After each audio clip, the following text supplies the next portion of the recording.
Alors justement, est-ce que la connaissance de l'avenir est condamnée par l'Église, par la Bible? Est-ce que la connaissance de l'avenir est condamnée par le... Est-ce que tu as entendu parler par exemple des prophéties des papes de Saint Malachie sur la succession des papes? Est-ce que tu connais cette prophétie de Saint Malachie? C'est consulter les voyants est interdit apparemment. Qu'est-ce que ça veut dire? C'est une question que je dois voir de près.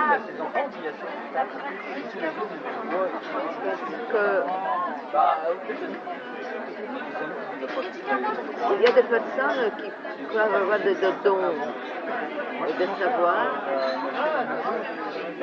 Et il y a un risque d'orgueil, c'est-à-dire qu'ils se mettent à la place de Dieu en quelque sorte. Et moi j'ai eu une connaissance, une femme qui m'appelle très souvent et qui dit « Oh là là, quel dommage, je n'ai plus aucun voyant dans ma vie. Avant j'avais des voyants que je consultais et ils me disaient il arrivera ça, ça, ça et ça. Et ça arrivait. Et aujourd'hui je n'ai plus personne parce qu'ils sont tous morts et je suis perdue. Il y a personne qui me dirait il arrivera ça, ça, ça et ça. J'ai dit mais moi je n'ai pas besoin de consulter des voyants pour qu'ils me disent ce qui va m'arriver parce que je fais confiance à Dieu. Et je sais que le Seigneur est mon berger, je ne manque de rien. Donc, 123. Ne pas consulter, c'est faire confiance à Dieu, à la providence. Tu vois, tu ne peux pas servir de maître. Toi, tu fais confiance à Dieu qui t'a fait une promesse, qui a fait une alliance avec toi, et qui a dit par la bouche de prophète d'ailleurs, même si une mère abandonne son enfant, moi je ne t'abandonnerai jamais. Et le ciel et la terre passeront, ma parole ne passera jamais. Et même si les montagnes s'abaissaient, même si les collines s'élevaient, mon amour sera toujours plus grand que tous les événements de la terre. Donc il y a une promesse. Mais il y a des prophéties concernant les individus et il y a des prophéties concernant les peuples. Prophétie individuelle, prophétie collective. Oui, c'est vrai. C'est pas tout à fait la même chose. Ce qui est vain, le libre arbitre, c'est surtout au niveau individuel que le problème se pose. Il est possible qu'il y ait une science des cycles. La notion de cycle est une notion intéressante. C'est un domaine que j'aimerais bien connaître en plus en profondeur. Le premier peuple dont on parle là, c'est le peuple juif, le peuple Am Segula. Le peuple élu. C'est dit élu, mais en fait, Segula, c'est beaucoup plus que ça. C'est quoi? C'est le joyau précieux. Ah oui? Précieux. Quelque chose, imaginons qu'on a un bijou de plus grande valeur. D'ailleurs, le mot ségol en hébreu, ça veut dire violet, je crois. C'est une couleur. Ségol, c'est unique, c'est quelque chose d'unique. Comme single. Parce que quand vous avez les toilettes, c'est Samer Gimel, la mètre, on ne peut pas faire de combine de cette toilette pour obtenir des autres sens. Il n'y a que Samer Gimel, Sagal, Segol unique. Tu es mon peuple unique. Tu ne peux pas faire Lamed Gimel Samer et tu n'obtiendras aucun sens. Alors, pour changer un peu de sujet, le problème de la polygamie, par exemple. Oui. Elle existait dans la Bible. Est-ce que c'était une erreur? Est-ce que la norme, c'est la polygamie ou la monogamie, la norme? La polygamie existe toujours chez les peuples arabes, dans l'islam.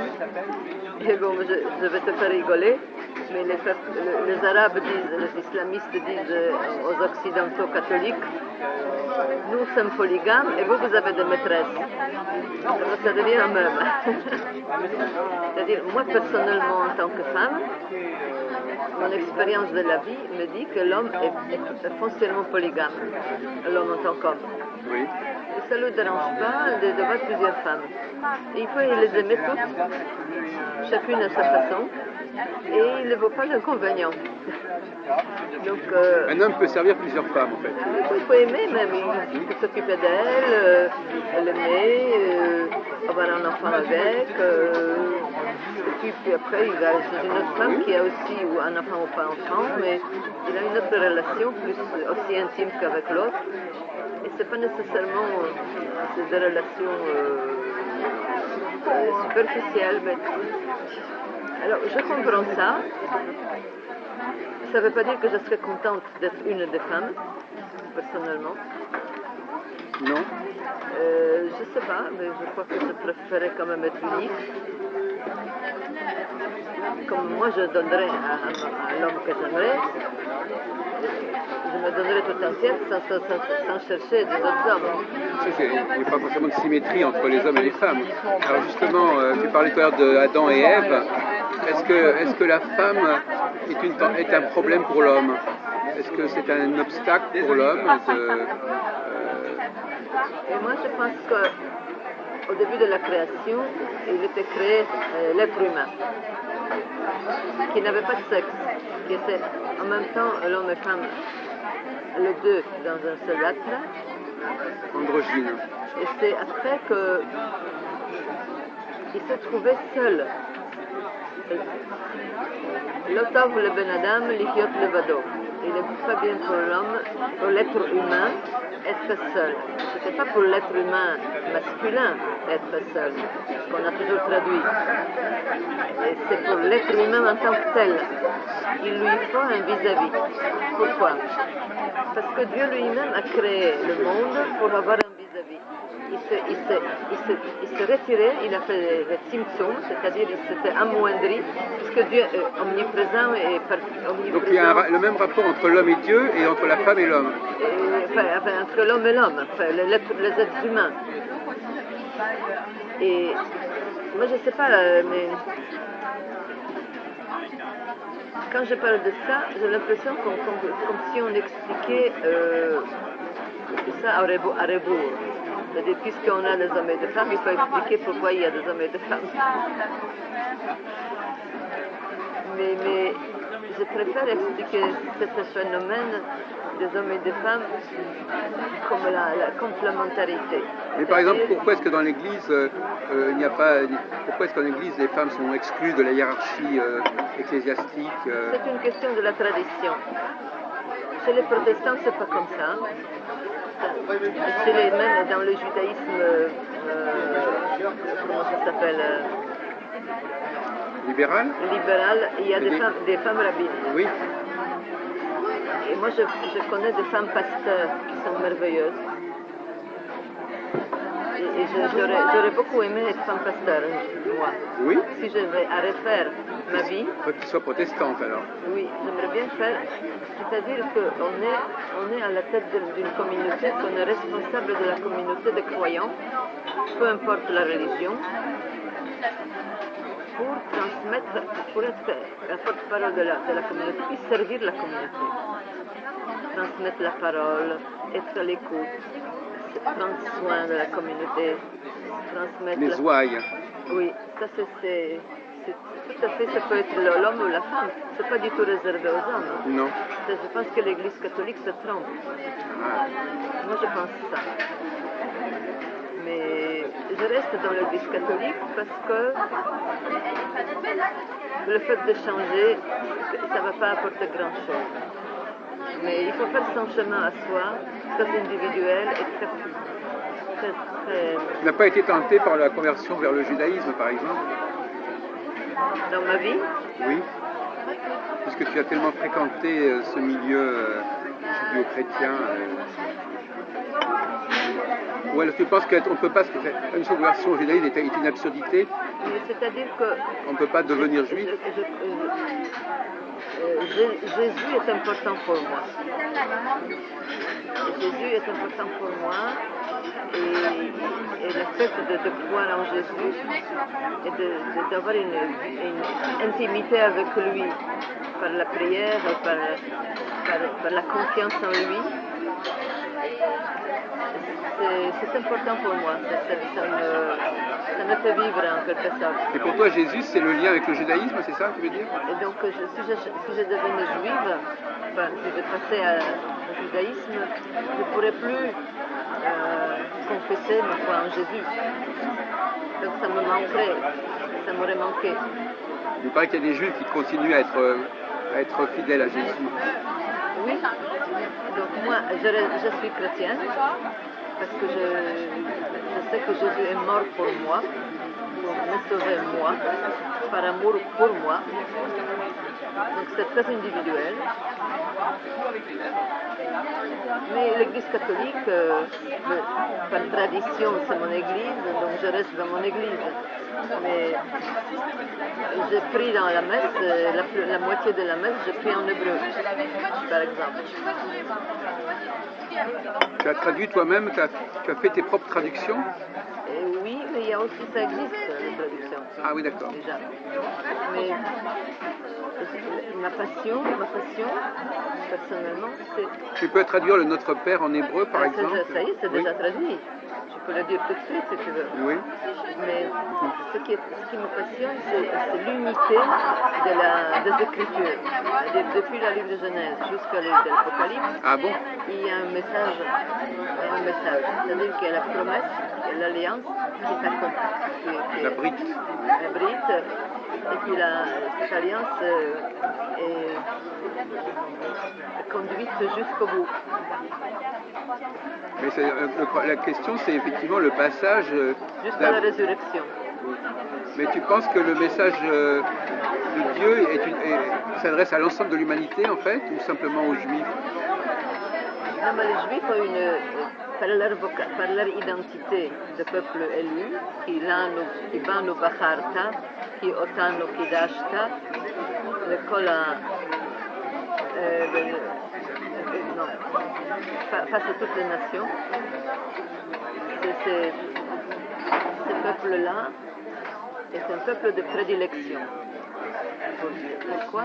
Parce que Dieu n'est pas une abstraction. Il aime un peuple d'un amour spécial. Et ce peuple, par le fait d'avoir été aimé d'un amour spécial, c'est pas pour lui.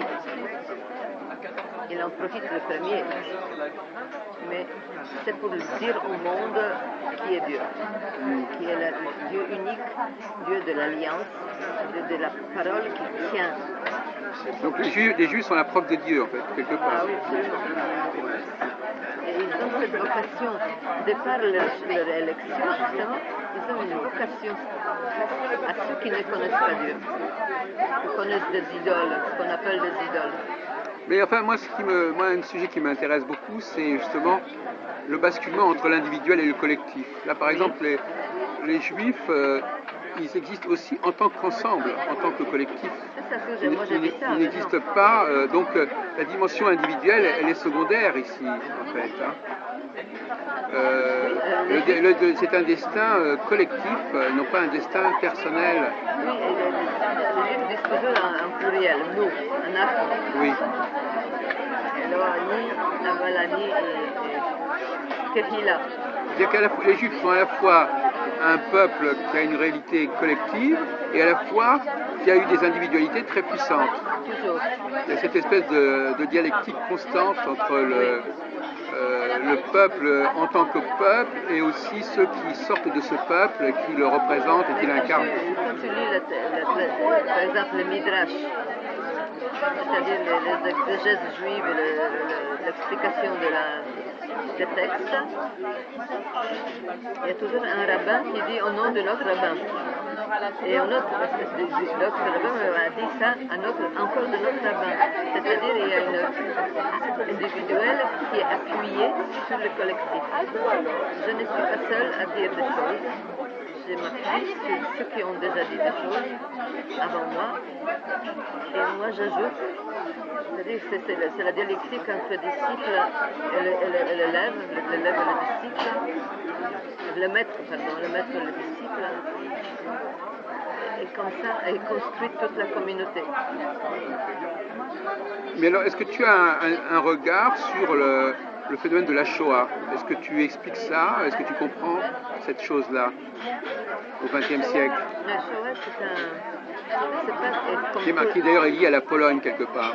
Oui, ce n'est pas un génocide ordinaire comme tous les autres génocides. C'est-à-dire que là, la Shoah, elle est toute la caractéristique de tous ces génocides. Avec son effet et ses résultats aussi effrayants et horribles et tragiques que tous les autres génocides, par exemple les Turcs qui ont tué les Arméniens, et puis récemment les Hutus et les Tutsis qui sont tués eux-mêmes, eux, etc. Et les autres, la Croatie, l'ancienne Yougoslavie, tout ça. On dit oui, pourquoi on n'a pas le fait de Shoah et les autres. Et c'est parce que ça ressemble de l'extérieur à tous les autres génocides. Or, la différence profonde et première, c'est que la Shoah est un génocide unique dans l'histoire, parce que le fait de vouloir anéantir complètement le peuple juif parce que juif, c'était une atteinte au projet de Dieu, donc contre Dieu. Alors tu vas me dire, oui, mais les autres aussi sont des créatures de Dieu et on a voulu les tuer. C'est vrai. Mais on les a toujours tués pour une raison autre, c'est-à-dire territoriale, religieuse, parce qu'une religion contre les autres religions. Dans le cas de la Shoah, la différence est fondamentale. C'est-à-dire qu'on a voulu tuer le peuple qui était porteur du message divin par l'élection divine. C'est comme si on voulait anéantir le message divin en lui-même. Et l'alliance que Dieu avait voulu faire avec l'humanité à travers le peuple juif. C'est l'antéchrist par excellence. C'est-à-dire que c'est au niveau de grands combats spirituels de Dieu avec le mal. Et alors, est-ce que tu es d'accord sur la création de l'État d'Israël? Je suis tout à fait d'accord avec la création de l'État d'Israël. Est-ce que c'est une chose qui est bonne, qui devait se produire, qui avait une raison d'exister? Dans l'histoire, Theodor Herzl, si on parle tout simplement du point de vue historique, Theodor Herzl voulait que les Juifs aient leur place, quelque part. Parce qu'il a compris que les Juifs étant éparpillés dans différentes nations, ils étaient toujours montrés du doigt, même s'ils avaient la nationalité, ils donnaient leur vie, ils donnaient la guerre pour ces nations-là, ils avaient des nationalités de ces nations-là, ils étaient toujours jamais considérés comme vraiment les citoyens de ces nations. Alors lui, on était en Allemagne. Comment? L'affaire de Dreyfus, c'était une preuve. Dreyfus a été condamné parce qu'il était juif. Or, il était officier français qui a servi dans l'armée française comme tous les Français. On l'a destitué de son état d'officier. On a accusé des choses qu'il n'avait pas commises parce qu'il était juif, donc il y avait un fond antisémite profond, évident. Alors Theodor Herzl a dit non, mais il nous faut un pays à nous, on sera chez nous, tout simplement. Et il ne pensait pas premièrement que ce serait en Israël, il pensait peut-être quelque part en Afrique ou en Argentine. Or, bibliquement parlant, la terre de Canaan était la terre promise, toujours, que Dieu a promis à Abraham, Isaac et Jacob. Donc c'est pour ça, en fait, les Juifs sont revenus sur cette terre, mais manque de peau, ils ont trouvé déjà des habitants qui sont été. C'est comme on retourne dans la maison qui a plusieurs étages, et il y a des étages libres et il y a des étages qui sont déjà pris. Alors les étages déjà pris, mais qu'est-ce qu'on fait? Soit on les laisse, qu'on essaye de les mettre dehors. Ça, c'est humain. Ce qui se passe, bon, alors là, l'État d'Israël est devenu comme tous les autres États. D'ailleurs, j'ai des amis israéliens qui disent nous voulons être comme tous les autres États. Nous ne sommes pas exceptionnels. Nous voulons avoir notre frontière, notre langue, notre constitution et tout le reste, comme tous les autres États du monde. Nous ne sommes absolument pas aucune exception par rapport aux autres nations. Ça, j'ai été choquée au début quand j'ai entendu ça. Parce que pour moi, je disais, il y a une dimension, comme dit Rav Kook, il y a Teshuvah. Teshuvah, vous savez, le Rav Kook, c'était le premier grand rabbin de Jérusalem avant que la fondation de l'État d'Israël en 1948. Et il disait, si le peuple retourne, le juif retourne à sa terre bibliquement parlant, c'est ça la Teshuvah, c'est pas seulement Teshuvah comme conversion, retour de Dieu, vers Dieu. On était incroyant et maintenant on devient croyant. C'est vraiment le retour. Le retour sur le niveau spirituel et prophétique, parce que Ézéchiel, c'est drôle, on n'a pas toujours d'Ézéchiel aujourd'hui, je vous ferai revenir des différentes nations. C'était à l'époque de Babylone, ça. Oh mon peuple, dit le prophète. Mais le prophète ne dit pas seul de lui-même, le prophète est envoyé. Shaliach. Et le Shaliach, il est envoyé, il parle de la part de qui? De la part du Seigneur, de la part de l'Éternel. Donc il est ce retour, cette Teshuvah, Shuv, ça veut dire retourner. Shvut. La loi du retour. Voilà, donc c'est... Mais, une fois retourné, mais le peuple juif, Israël, doit donner ses preuves. C'est pour ça qu'il est cible de tout le monde entier, de l'opinion publique du monde entier, parce qu'on attend quelque chose de plus, qui se comporte, qui donne exemple. C'est comme le prêtre catholique. Parce que je suis catholique, donc on attend quelque chose de prêtre qui donne moralement, qui donne exemple, parce qu'il a été choisi, il a quelque chose comme un rôle pour rayonner autour de lui, qui donne un exemple de comment doit être l'être humain. Et si Israël persécute, se comporte comme orgueilleux, et opprime notre peuple, parce que c'est le cas. Mais il ne faut pas, ça existe, je ne dis pas, mais en même temps, il faut comprendre que Israël est le seul pays qui est porteur d'une vérité sur le danger de l'islam. Il y a un grand danger d'islam en tant qu'ennemi, c'est-à-dire je ne parle pas de tout islam, je parle d'une certaine partie d'islam dont la philosophie est conquérir le monde entier, la terre entière, dimitude. Je ne sais pas si vous connaissez Bat-Ye'or. C'est une historienne. Elle s'appelle Bat-Ye'or, cette femme-là. Alors, oui. Elle a écrit un livre qui s'appelle Dimitude. Oui, je connais la notion de dimitude. Oui. C'est elle qui a créé cette nation. Elle est égyptienne, c'est une juive égyptienne, c'est pour ça qu'elle s'appelle Bat-Ye'or. Et elle est très intéressante. Ils veulent soumettre tout le monde à une situation inférieure. Dans l'islam, il y a plein de dieux d'alliance, comme dans le judaïsme et le christianisme. Ah oui. C'est le Dieu auquel il faut se soumettre sans réfléchir et sans discuter. Alors, toutes les autres nations qui ne sont pas soumises de cette façon-là, mais sont à détruire, tout simplement. D'abord, elles sont dhimmi, parce que, bon, elles payent. Dans tout le territoire de l'islam, les catholiques ou les autres qui ne sont pas islamistes, Ils sont taxés, voilà. Donc c'est une philosophie qui est très dangereuse. Et c'est Israël qui sait ça, parce que de lendemain, en fait, de la création de l'État d'Israël, tout de suite les États arabes ont attaqué Israël. Ils sont officiellement contre l'existence d'Israël, là où il est. Donc il faut regarder, bon, bien sûr qu'il y a la politique d'État d'Israël qui est pas toujours bonne, etc., et qui commet des erreurs. Mais il faut écouter les messages d'Israël qu'Israël donne. Alors, un autre sujet. Alors, le communisme, alors, c'est quoi le communisme? C'est aussi, c'est dangereux aussi le communisme? C'était dangereux? C'est très dangereux le communisme. C'est comme l'islam?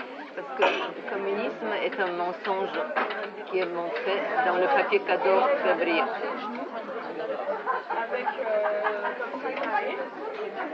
Le principe du communisme, c'est qu'il ne faut pas avoir la propriété privée.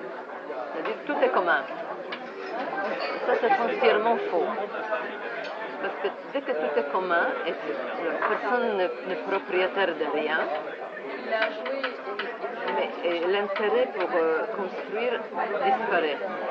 L'intérêt pour construire et multiplier le bien matériel. Puisque ce n'est pas à moi, je n'en prends pas soin. Je ne m'investis pas pour produire. Que c'est pas à moi. C'est quand c'est à toi. C'est ça le principe du capitalisme sain, saïen. C'est quand une entreprise est à toi, monsieur, je sais pas moi, monsieur Kowalski prend soin de son entreprise, il produit et après il partage.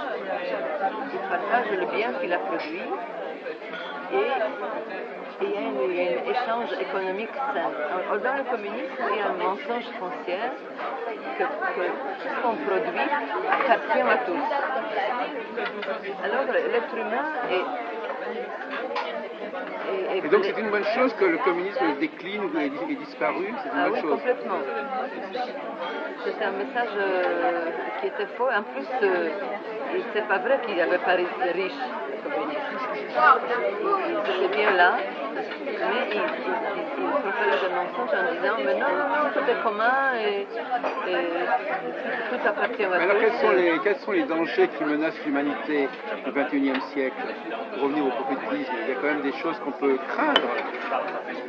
Est-ce que nous sommes sur la bonne voie ou est-ce que nous sommes en train de dévier? Le danger, c'est qu'il y a ce qu'on appelle la perte de repères. C'est-à-dire la confusion entre le bien et le mal. Saint Paul, c'est un auteur